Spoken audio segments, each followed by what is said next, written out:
born. Now stop changing the subject.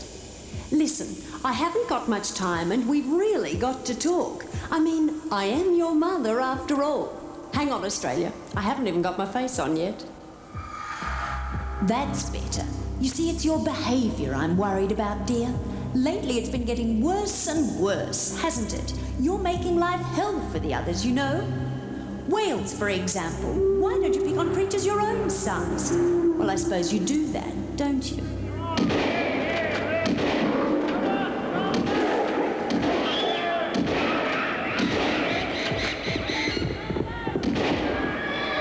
Koalas, bilbies, leopards, minks, birds, zebras. They've all had it in the neck from you. I can see it made sense to begin with, but you're grown up now. There's lots of other things to make your clothes from. Use your imagination. Honestly, I'm telling you, sweetie, if you carry on like this, you won't have any friends left. Don't forget, I know you. I knew you before you could even walk. Actually, in those days, I was considered a bit of a beauty myself, you know. Covered in forests and full of life. We were just one big happy family. Me, the animals, and you. And then you got civilized. Now, don't get me wrong. I've nothing against civilization. In fact, I was rather proud of you at first. You were full of great ideas, and you were always my cleverest. Trouble is, the more you began to think for yourself, the less you thought about me. And gradually, somehow, we drifted apart. Until one millennium, you decided to move out. And out, and up, and across, and round, and eventually you'd completely redecorated. I don't know, you and your do-it-yourself, you've ripped out anything natural and replaced it with cities and chimneys and concrete and the mess, the fumes and the stench. You make me sick. And those greenhouse gases, well, I need them like I need a hole in the ozone layer. You know, the ozone layer? I designed it 2,000 million years ago to stop you getting nasty things like skin cancer.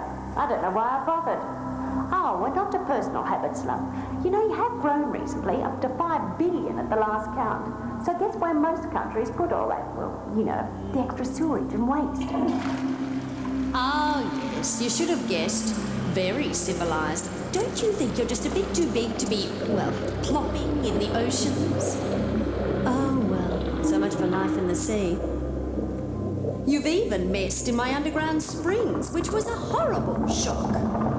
Pesticides, phosphates, nitrates and solvents, thank you very much. Do you know how long it takes your mother to get that water clean? Ages. Literally.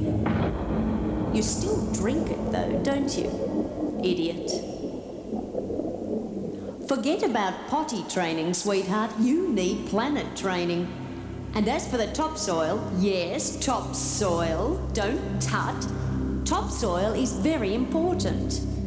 You know those forests I was talking about? Well, half of them are gone. Perhaps forever. Forever. Forever. Every year, without fail, you turn an area the size of Tasmania into desert because you cut down the trees that protect the topsoil from the weather. Look, the forests make the rains fall, the rivers flow, and they make your oxygen. Half of the world's animals live there. Well, those that aren't extinct yet. Remember the animals? They were big in the Jurassic Age. Well, as fast as I can grow these forests, you're chopping them down for cattle grazing, living space and wood. You'll be the death of me, you lot, you really will. But back to the animals. Did you know that a diet which is based too much on meat doesn't give you all the nutrients necessary for a healthy lifestyle? I keep telling you to balance your food intake, but will you listen? Oh, I might as well talk to myself. Variety and moderation are the two golden rules to keeping fit and healthy. It's well known that healthy people equal a healthy planet. How on earth are you going to look after my health if you can't even look after your own? Think of all the hormones and pesticides and preservatives you're pumping into your food. If you add them to all the poisons you're gulping in from the water and the air, well then you're really in the poo. I don't want to worry you or anything, One last thing, Poppet. Nuclear energy. I know it's very clever, but is it really very sensible? Are you sure you're not going to regret it in later life? If there is any. As far as I know, radiation's not the most fun you'll ever have. Listen, possums, I've been telling you lot how you can help me till I'm blue in the face. You've really got to change the way you're living your everyday lives. Otherwise, well, it's hasta la vista for you lot, baby. I mean it. I haven't got time.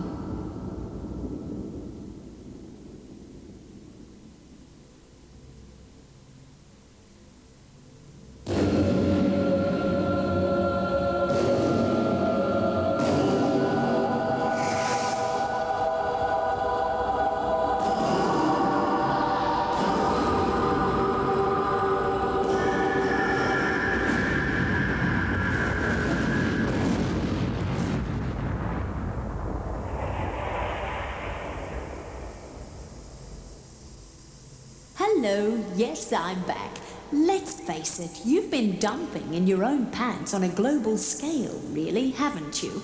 But it doesn't have to happen this way, you know. All of this can be put right if you and I work together responsibly. And I do mean you. Because this time, that's where the answer lies. Not just with the scientists, not just with the politicians, but with you. You have the power to make a difference. And now, in Australia, you have ARC.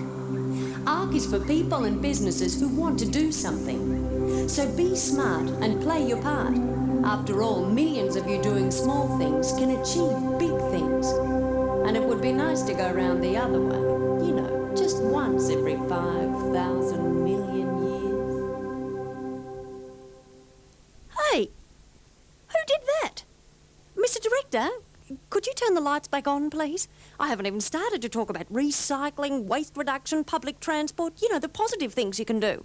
No, don't worry, darling. You are fabulous.